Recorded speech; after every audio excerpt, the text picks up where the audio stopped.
Graças a Deus estamos aqui, mais esta oportunidade. Quero te convidar, irmãos, a ler comigo o Evangelho de Nosso Senhor, conforme escreveu Mateus, no capítulo 27, o versículo 45 e 46, que diz assim: E desde a hora sexta houve trevas sobre toda a terra, e até a hora nona. E perto da hora nona, exclamou Jesus em alta voz, dizendo: Eli, Eli, lama sabachthani, isto é, Deus meu, por que me desamparaste? Até aqui, amém? Tem hora que Deus se cala, não é verdade, irmãos? Tem hora que o silêncio de Deus é terrível. Eu oro, clamo, choro e nada de Deus responder.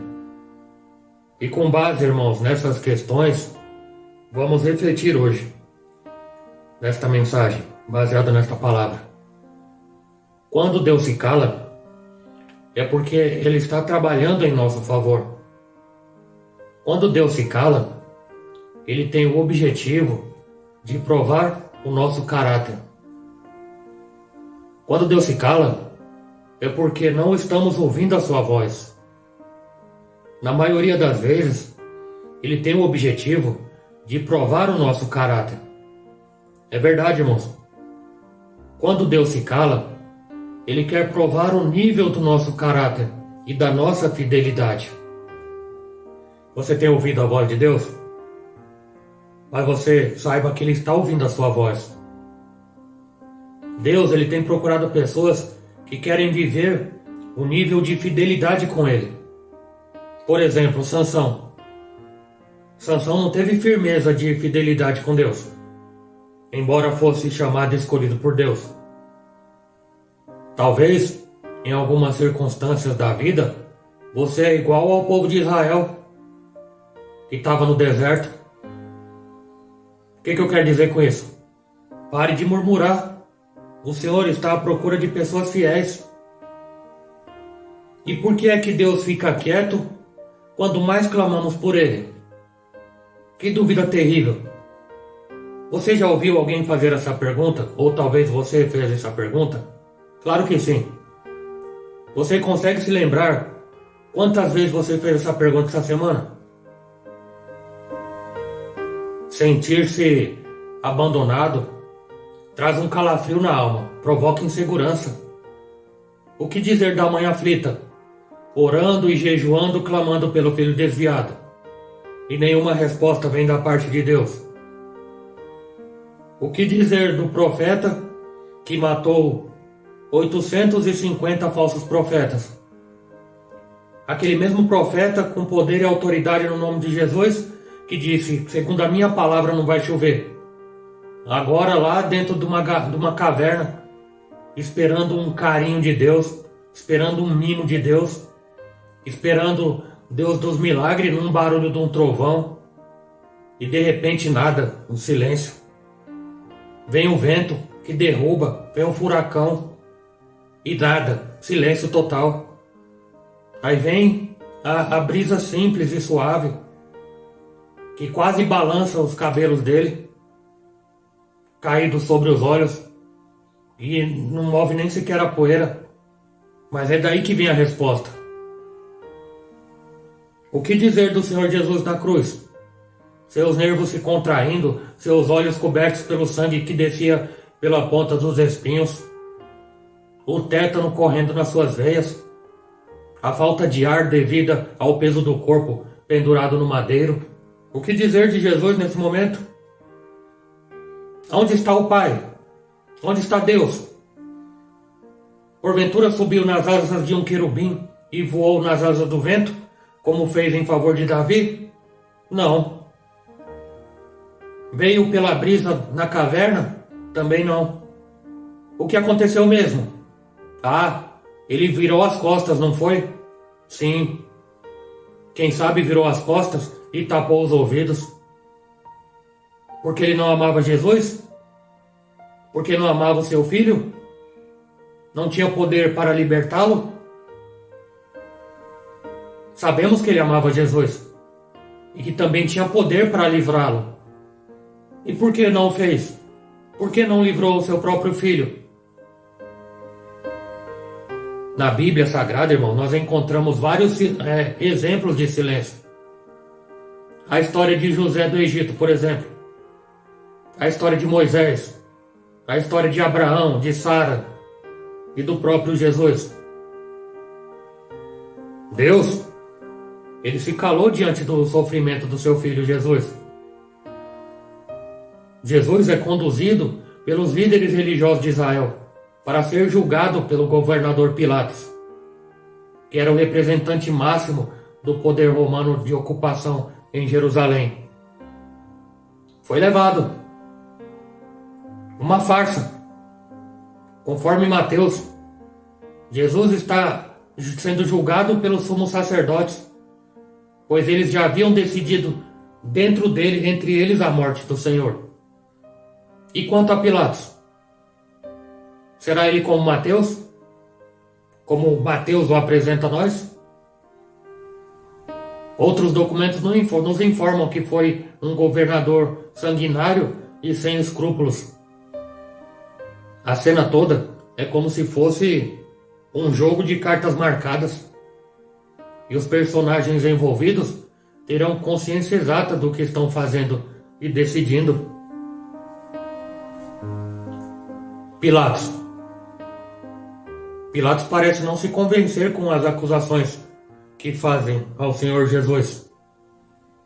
Sua própria mulher, ali, tenta o convencer e advertir de que não se envolvessem com aquele justo.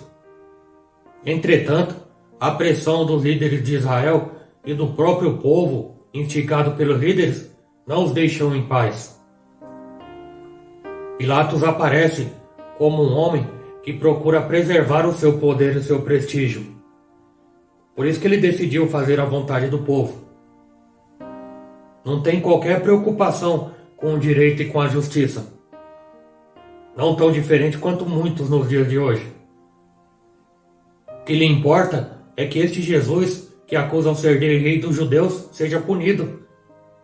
A Bíblia chega a mencionar a oração de Jesus por 2 vezes, sem, contudo, obter resposta alguma. Eu pergunto, quantas vezes você sentiu em sua vida que Deus esteve calado? Sim, meu irmão, minha irmã.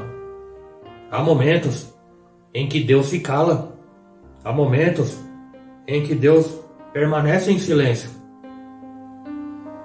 Jesus nunca tinha ficado sem resposta em nenhuma de suas orações ao Pai.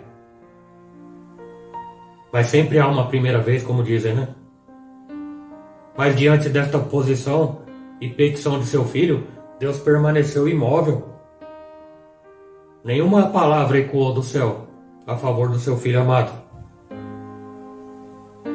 Todo aquele sofrimento na cruz do Calvário, mesmo assim, diante de tanto sofrimento, não veio resposta alguma.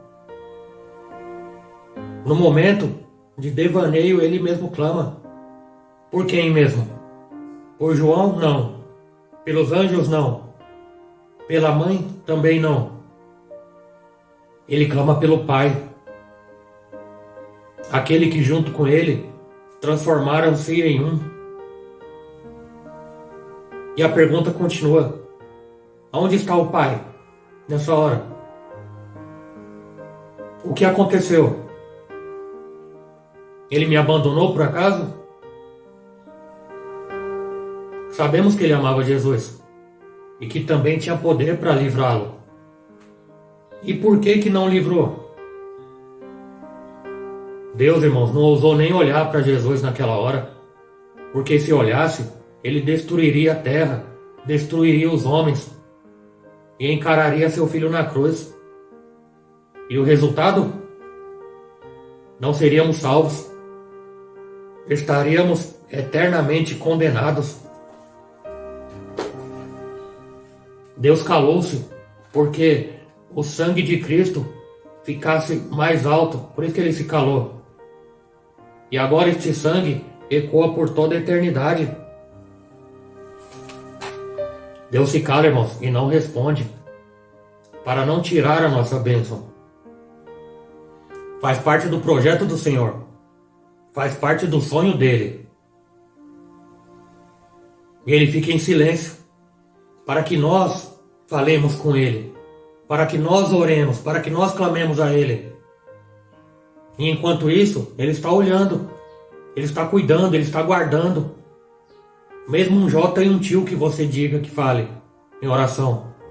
E no momento certo, irmão, no momento certo, ele vai gritar, ele vai bradar ao seu favor. Com detalhe, no tempo dele. Outro exemplo de silêncio, irmãos, de Deus, foi após prometer um filho a Abraão, mediante a esterilidade da sua esposa, de nome Sara. Eu estou aqui já com a Bíblia aberta, em Gênesis, capítulo 17, versículo 19, que diz assim, no versículo 19: E disse Deus: Na verdade, Sara, tua mulher, te dará um filho, e chamarás o seu nome Isaque, e com ele estabelecerei a minha aliança, por aliança perpétua, para a sua descendência depois dele. Você vê, irmãos, outro exemplo aqui de silêncio. Sendo essa palavra confirmada no Novo Testamento, em Romanos capítulo 9, versículo 9. Porque a palavra da promessa é essa: por este tempo virei e Sara terá um filho. Você vê, irmãos? No tempo dele ele dá a resposta. A palavra de Deus foi dada a Abraão e a Sara, sua esposa, como uma promessa maravilhosa. Sara era estéril e Deus havia prometido uma descendência. Descendência essa tão numerosa quanto as estrelas do céu e a areia do mar. Olha o tamanho da bênção. E assim passaram-se dias, e assim passaram-se meses e anos. E era a mesma frustração. Por quê? Porque Deus permanecia em silêncio. E por fim, Sara decide resolver a situação da sua maneira e do ponto de vista limitado dela. Um filho só seria possível através de outra mulher, que inclusive era a prática comum naquela época. E ao lermos os acontecimentos que se seguiam, acredito que Sara deve ter se arrependido por sua falta de fé e suas atitudes precipitadas, porque quis resolver do jeito dela. Quando Deus fala com você através da Bíblia, de uma promessa, na oração, nas circunstâncias, na igreja, ou através de qualquer outra forma, é porque Deus tem um propósito na sua vida. Mesmo que pareça, irmãos, estar calado, Deus sempre cumpre o que fala. E no momento em que Ele cumpre, é o tempo certo dele. Para Ele cumprir a promessa dele é no tempo dele, não é no nosso tempo. Demorou 25 anos para que Isaque, o filho da promessa, nascesse. 25 anos. Sara teve dificuldades em crer na promessa de Deus, que era direta e específica para ela e para o seu esposo, mas teve que esperar o tempo. Atitude esta que muitas vezes é parecida com as que praticamos. Tentamos fazer com que as promessas de Deus se cumpram através dos nossos próprios esforços, através do próprio trabalho das nossas mãos, que não estão muitas vezes alinhados à palavra de Deus. Outro exemplo, irmãos, do silêncio de Deus foi diante do espinho na carne do apóstolo Paulo. Você lembra? Paulo tinha uma dificuldade. O apóstolo Paulo insistiu 3 vezes em oração para que Deus lhe tirasse o espinho da carne. E Deus respondeu: não, não vou tirar o espinho da sua carne. A minha graça te basta, pois o meu poder se aperfeiçoa na sua fraqueza. Olha aí, o silêncio de Deus, ainda por cima um não. E aqui é um ponto decisivo. Vamos viver com a graça de Deus ou vamos viver dos nossos pedidos atendidos? Por outro lado, irmãos, se apenas a graça de Deus é suficiente, para que é que vamos continuar orando? Você já pensou desse ponto de vista? Porque a oração deve ser contínua, orar e sem cessar. É nosso dever orar. Outro exemplo de silêncio de Deus está na vida de José do Egito, que está em Gênesis capítulo 39, no versículo 20, que diz assim: E o Senhor de José o tomou, e o entregou na casa do cárcere, no lugar onde os presos do rei estavam encarcerados. Assim, esteve ali na casa do cárcere, ou seja, ele esteve preso. Tá aqui, ó, dentre os personagens bíblicos que aprenderam a arte de esperar. Sem dúvida, José do Egito teve que esperar bastante. Sua trajetória da cisterna em Israel ao trono do Egito, o encontramos exercitando a sua esperança em Deus. Esperança que é esperar com confiança. Ele deve ter padecido duramente nos anos que esperava o agir de Deus. Deve não, eu digo assim, né, irmão? Com certeza, sofreu bastante. Talvez a experiência mais difícil para José tenha sido entender a omissão do copeiro, daquele copeiro, você lembra? Que havia feito uma promessa, que quando ele fosse reintegrado ao posto, que se lembraria dele, mas não lembrou dele tão logo. Muito tempo havia passado. Estava na hora de Deus agir em favor de José, e tudo parecia caminhando bem. O sonho dos amigos da prisão, a interpretação, o seu rigoroso cumprimento assinalavam que o seu tempo de angústia estava chegando ao fim. Só que o copeiro, ele não se lembrou do pedido na qual colocaria José em liberdade. E por que isso não aconteceu de imediato? Porque Deus ainda trabalhava nele e nas circunstâncias para cumprir todos os seus propósitos. Você está entendendo o silêncio de Deus nesse caso?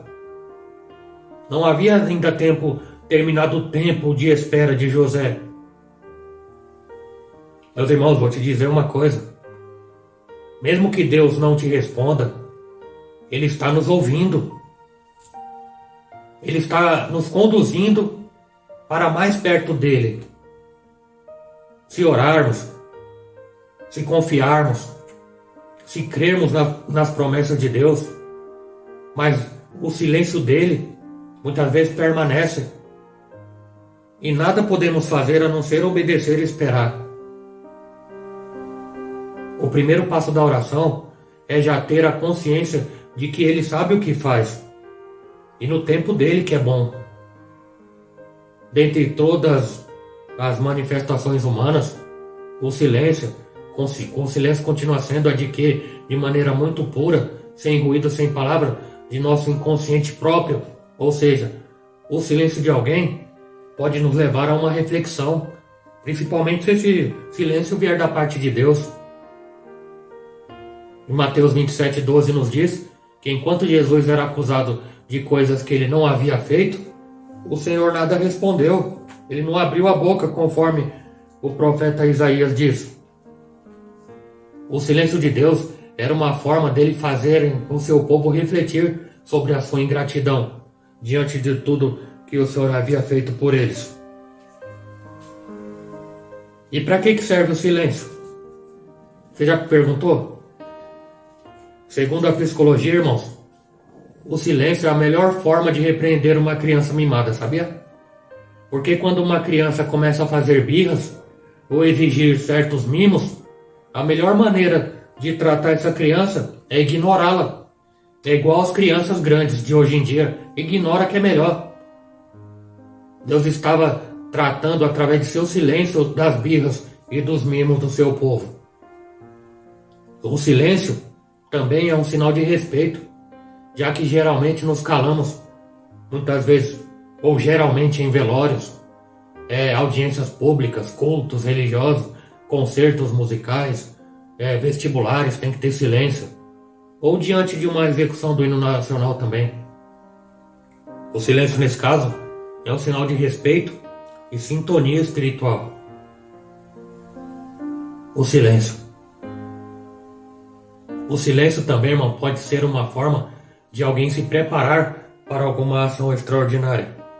O silêncio antecede. Quando nos calamos, temos mais tempo para ouvir e analisar o que podemos absorver do que seja útil para nós. O silêncio, irmãos, muitas vezes nos revela uma profunda sabedoria. A maior das funções do silêncio de Deus com o povo judeu foi, sem dúvidas, gerar nesse povo uma fonte intensa e uma fome intensa por ele. Desde Abraão até Malaquias, Deus sempre se manifestou de diversas maneiras, quer seja com sinais ou até mesmo falando através dos seus profetas. Deus sempre esteve por perto.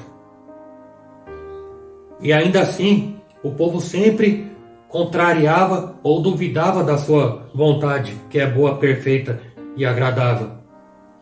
O silêncio de Deus termina quando envia seu único filho, com o propósito de nos aproximar novamente diante de Deus Pai Todo-Poderoso. Eu te pergunto, irmãos, já abri aqui, você sabe por que tem essas páginas brancas aqui na Bíblia? Olha só, no meio da Bíblia, entre o Novo e o Antigo Testamento, páginas em branco, tem uma função isso aqui. É o silêncio de Deus, irmão, aqui. É o ensurdecedor silêncio de Deus. Então, Deus ficou em silêncio. Deus se cala por 400 anos, gerando em seu povo uma vontade ardente de se aproximar dele novamente. O fato de Deus estar calado não significa que ele não está se movendo. Creia nesta palavra. É no silêncio de Deus que ele prepara seus maiores e melhores feitos. Você precisa acreditar nisso. Muitas vezes também, irmãos, quando Deus se cala, é porque não estamos ouvindo a sua voz. Muitas vezes é porque nós não estamos sensíveis a ouvir a voz de Deus. Eu te pergunto mais uma vez, você tem ouvido a voz de Deus? Como é que está o teu coração? É necessário pureza de coração. Pessoas são difíceis de relacionar. Por quê? Porque não conseguem ouvir a voz de Deus. Aprendi que existem pessoas que não querem mudança de vida, muito menos ajuda. Uma coisa, irmãos, que nos impede de ouvir a voz de Deus é a desobediência. Parece muito óbvio, mas tem que falar isso aqui. Desobediência. Quando Deus não nos responde, é porque Ele está preparando uma grande vitória para nós. Mas nós temos que fazer a nossa parte também. Deus não te desampara. Deus não nos deixa sós. Este é o Deus maior do que todos os seus problemas, irmãos. É sempre bom lembrar que Deus promete, Ele cumpre. Mesmo que para você o tempo que você está esperando seja grande demais. Aprenda a enxergar que o tempo certo é de Deus. E enquanto você espera, o seu caráter está sendo moldado, como eu disse no início. Sua fé está sendo aperfeiçoada. Só assim, irmãos, você poderá experimentar vitórias notáveis. Provar qual seja a boa, perfeita e agradável vontade de Deus. Você percebe como as ações de Sara revelam que ela realmente cria na resposta de Deus? Ela não teve fé suficiente para acreditar que Deus era capaz de fazer o impossível. E esse ato de incredulidade custou muito caro para ela. Por quê? Porque trouxe Ismael e trouxe muito sofrimento para a vida dos pais. O filho da desobediência. E o que fazemos em resposta às promessas de Deus que revela ao crermos a respeito dele? Fica para nossa reflexão. E para encerrar, irmãos, vejamos os 3 principais motivos do porquê que Deus fica em silêncio. Deus fica em silêncio quando o homem está em prova. Deus fica em silêncio para provar a sua paciência. Você se lembra de Jó? Deus ficou em silêncio na situação de Jó. Deus fica em silêncio quando o homem está em desobediência. Você lembra de Jonas? Deus ficou em silêncio e Jonas fazendo o que bem queria. Deus fica em silêncio quando o homem está em pecado. Você lembra de Acã, que depois foi executado? Deus ficou em silêncio. Mas não é sinal que ele não estava trabalhando. Deus está interessado em falar com você, minha irmã. Ele está interessado em ouvi-la, em ouvi-lo. Ele está interessado que eu e você abramos nos nossos corações para os ensinamentos dele, para a palavra dele, para ter comunhão com ele. Há quanto tempo você não fala com Deus? Nesse sentido, irmãos, não é simplesmente falar. É mais que isso. É ter intimidade com ele. Pois assim Deus fala contigo como falava com seus servos no passado. Ele quer falar conosco de forma particular. Nem sempre Deus nos atende no momento que nós entendemos ser o certo, ou o tempo ideal. Às vezes Ele está só nos observando e provando a nossa fé. A exemplo dos discípulos no barco, que mesmo com a presença do Senhor Jesus Cristo ali, em silêncio, mas Ele estava presente. Até que enfim Ele diz, não temas, eu estou aqui. Ele estava em silêncio, mas Ele estava trabalhando. Não temas. Finalizo aqui, irmãos, com esse verso que eu gosto muito de Salmos. Salmo 40, verso 1. Esperei com paciência no Senhor. Esperar com paciência no Senhor. Ele se inclinou para mim e ouviu o meu clamor. Quanto tempo o salmista deve ter esperado para chegar à conclusão dessa resposta? Ele orou. Chega um momento que Deus se inclina para ele, confirmando que ele ouviu a oração. Lamentações 3, versículo 26 também, que eu gosto muito. Bom é ter esperança e aguardar em silêncio. Aguardar, esperar em silêncio a salvação do Senhor. Salmo 121, que nós conhecemos muito bem, ou pelo menos já ouvimos falar. Elevo meus olhos para os montes, e de onde me virá o socorro? O meu socorro vem do Senhor que fez o céu e a terra. Entendeu? Quanto tempo o salmista demorou entre um verso e outro para chegar a essa conclusão? Ele teve a resposta de Deus. Ô irmão, veja bem, mas ele que escreveu. Sim, entenda. O salmista disse, eu elevo meus olhos para os montes e pergunto. Elevo meus olhos para o monte e pergunto, de onde me virá o socorro? Ele deve ter esperado algum tempo. Mas de repente, já sei. Veio a resposta no coração dele. Veio a resposta na mente dele. Eu já sei de onde vem meu socorro. O meu socorro vem do Senhor que fez o céu e a terra e pronto, acabou. Glória a Deus, aleluia. A resposta veio, irmão. A resposta veio, minha irmã. Como é que você quer que venha a resposta de Deus na tua vida? Você quer que abra um clarão nas nuvens e uma trombeta ou um megafone e fale, irmã fulana, tá aqui a sua resposta. Não, irmão, isso não vai acontecer. Sinto muito dizer, eu tenho que ser honesto contigo. Ah, pode vir como? Com esse exemplo que eu dei agora. Você está orando, você está em comunhão com Cristo, você está se desviando do mal. O Espírito Santo vai colocar na tua mente uma resposta. O Espírito Santo de Deus pode usar a tua própria boca, concedendo a resposta. Ah, Deus pode usar um profeta? Pode. Mas eu não preciso estar indo atrás de profeta toda hora, não, irmão. Eu tenho que dizer isso para você também. No vídeo anterior eu dizia que tem gente que vive de campanha, de luta em luta, de guerra em guerra e nunca acaba. Tem gente que vive de profetada em profetada. Ah, eu vou buscar a resposta. Não se busca a resposta de Deus. Se espera a resposta de Deus, irmã. Meu irmão, a gente espera a resposta de Deus. Não vai para o monte buscar a resposta de Deus. Ah, eu vou lá orar para ver se Deus me responde. Tudo bem, mas você não vai se apresentar ao profeta. Você não vai na igreja do pregador famoso. Você não vai no adivinhão. Você não vai na carta. Você não vai no...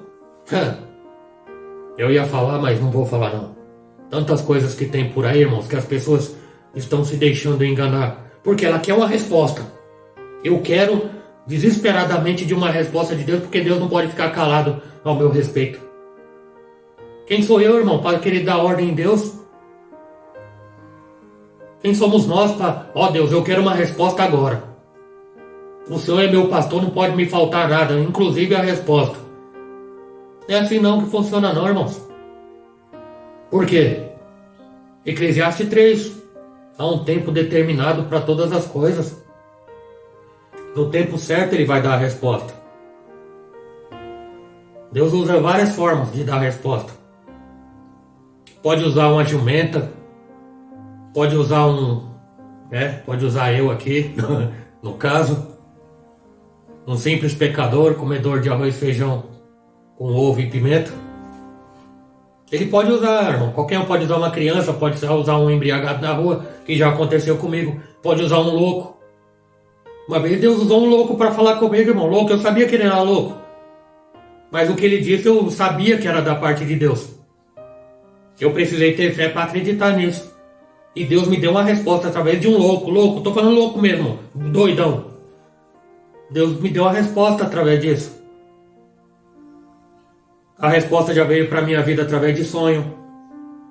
A resposta de Deus já veio através de pregação na televisão, na rádio. A resposta de Deus pode vir de várias maneiras. Mas é primordial que eu esteja em comunhão com Deus.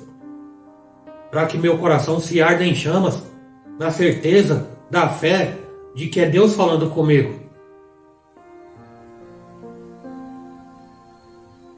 Você quer a resposta de Deus? Segue o que eu estou dizendo aqui, minha irmã. Eu sei que você tem muitas dúvidas. Eu sei que você, meu irmão, também pode estar esperando muitas coisas. Esteja sensível à voz de Deus. Ele vai te responder no momento certo. E Ele vai cumprir a promessa que fez na tua vida no momento certo. Esteja firme nas promessas, como diz o corinho, firme nas promessas. Esteja firme nas promessas, permaneça firme na presença de Deus, para assim receber as promessas. Amém? Fico por aqui. Espero que edifique a tua vida esta mensagem, ao mesmo tempo que ela traga um consolo para a tua vida, tá bom? Que Deus abençoe. Continua nos ajudando aqui no canal, que graças a Deus estamos prosperando, tá bom? Que o grande amor de Deus, a graça de nosso Senhor e Salvador Jesus Cristo, e a doce consolação do Divino Espírito de Deus esteja sempre convosco, não somente hoje, mas para todo sempre. Quem crer diz, amém. Se Deus é por nós, quem será contra nós? E operando Deus, quem pedirá? Que Deus abençoe, meu irmão. Que Deus abençoe, minha irmã. Tenha um ótimo dia, uma ótima tarde, uma ótima noite. Em nome do Rei da Glória, nosso Senhor e Salvador Jesus Cristo.